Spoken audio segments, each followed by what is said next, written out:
Have you ever seen the moment a man's pride breaks? The quiet drop in his voice, the look in his eyes that shifts from confidence to confusion, the subtle way he tries to recover, pretending it didn't matter. That's not just a moment of embarrassment, it's a collapse of identity. You see, for many men, the ego is not just a part of who they are. It is who they think they are. And when that structure is shaken even slightly, something profound begins to happen.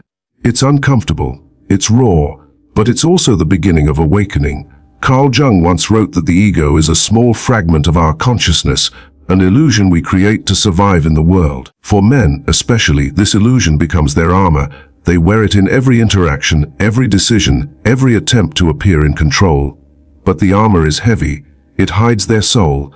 And when you, through your presence, your truth, or your silence, cause a crack in that armor, something deeper in him stirs, something he didn't even know was asleep.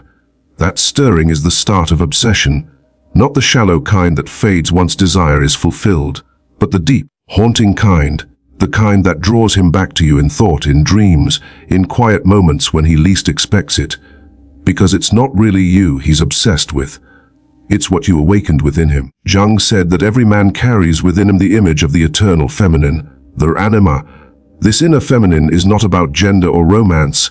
It's the part of his soul that connects him to empathy, creativity, intuition, and depth. But most men never meet their inner feminine. They bury her under ambition, competition, and pride.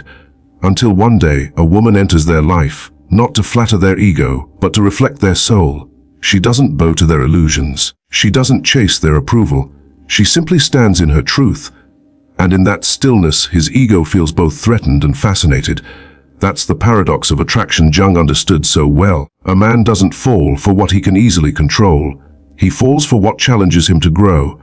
The woman who hurts his ego, not with cruelty but with authenticity, becomes unforgettable, because she's the first person who forced him to feel. Think of it this way: when a man's ego is flattered, he feels powerful. But when his ego is touched, just lightly wounded, he feels vulnerable. And in that vulnerability, he catches a glimpse of something real. The illusion that he's in control begins to fade, and in its place comes a strange kind of hunger. Not hunger for power, but hunger for understanding, hunger for connection, hunger for the part of himself he's never known. Jung's own life was full of such awakenings. When he broke away from Freud, it wasn't just an intellectual disagreement. It was a psychological earthquake. Freud represented authority, recognition, safety. Jung could have stayed under that umbrella and remained respected, comfortable, even famous. But something inside him refused to live under another man's shadow. He chose truth over comfort, and that choice shattered his ego. For years after, Jung went through what he called his confrontation with the unconscious. He withdrew from the public eye, plunged into his dreams and visions, faced his fears, his fantasies, his shadows. The world thought he'd lost his mind, but in that darkness he found his soul. From that journey came his most powerful ideas, individuation, archetypes, shadow work, all born from the courage to face the collapse of the false self. That's exactly what happens when you, consciously or not, wound a man's ego. You don't destroy him. You invite him into his own confrontation with the unconscious. You remind him that his strength is not real if it cannot withstand truth. And though he may resist, though he may pull away, something deep within him begins to question the world he's built. This is why many men become obsessed after losing a woman who stood in her power. They can't explain it. They might even convince themselves they don't care, but in quiet moments the memory of her presence returns, not because she made them feel powerful, but because she made them feel seen. That's the difference. Most people feed the ego, very few mirror the soul. Jung said, "The most terrifying thing is to accept oneself completely."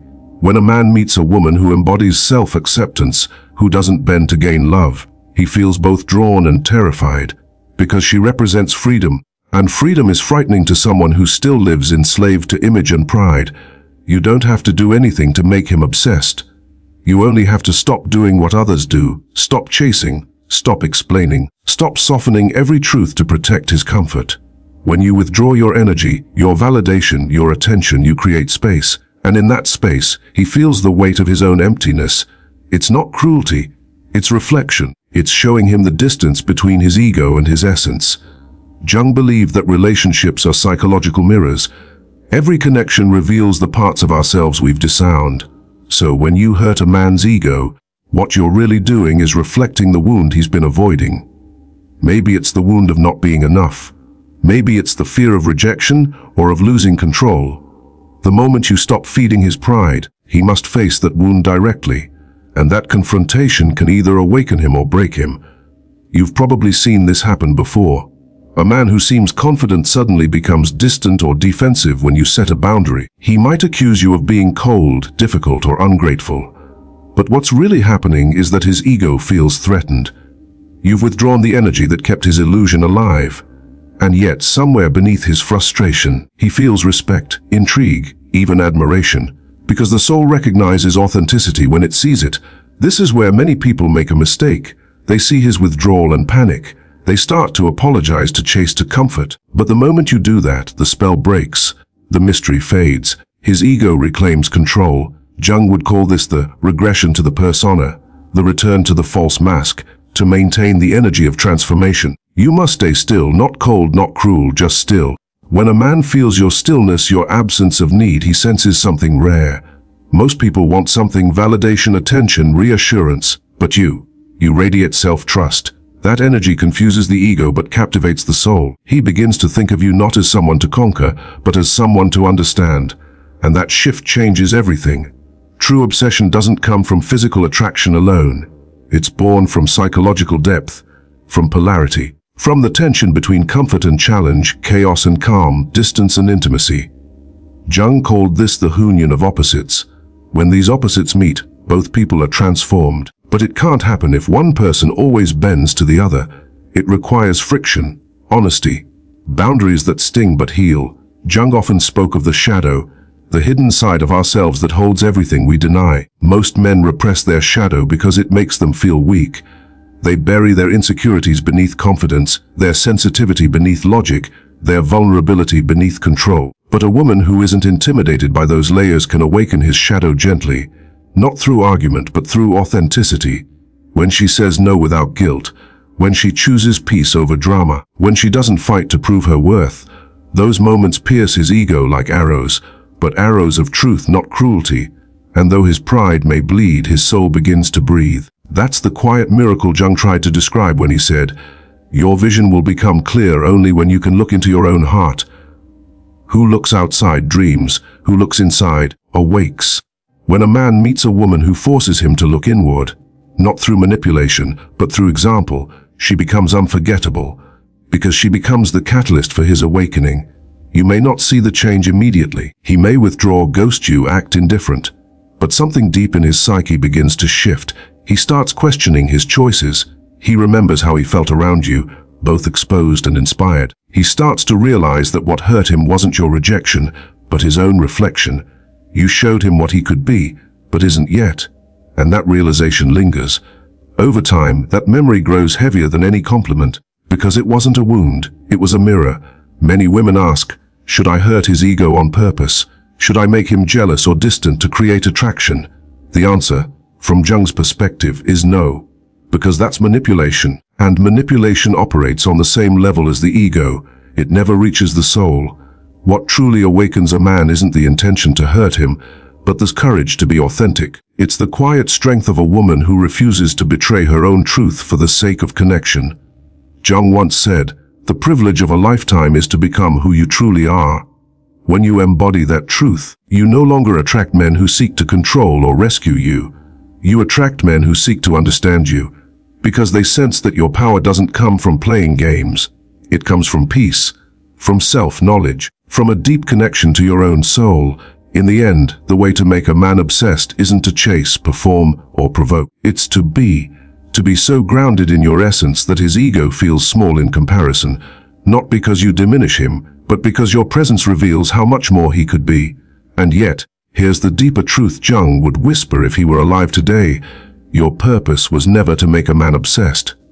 It was to awaken yourself, to reach the point where you no longer need anyone's obsession to feel complete. Because the moment you become whole within yourself, you stop chasing love, and love starts chasing you. That's when the right man appears. Not one who's drawn to your mystery out of insecurity, but one who recognizes your light because he's faced his own darkness. Not one who clings to your validation, but one who meets you with depth. Together, you don't feed each other's egos. You mirror each other's souls. That's what Jung called the sacred union. The point where love becomes a path of growth, not a game of control. So, when you hurt a man's ego, when your truth unsettles him, don't rush to fix it. Let it be. Let him wrestle with his reflection. Because if he's meant to awaken, he will. And if he's not, your silence will be the most powerful lesson he ever receives. Never forget the woman who triggers a man's ego is not cruel. She's a catalyst. She reminds him that love is not comfort, it's transformation. And transformation is never easy. It's fire, it's tension, it's rebirth. But out of that fire, something real is born. A love not built on illusion, but on soul. If you've ever loved someone who couldn't handle your truth, remember this: you didn't lose them. You simply became the mirror they weren't ready to face. And that's not rejection. That's destiny. Take a deep breath. Feel your strength returning. The kind of strength that doesn't shout or chase. It just there is.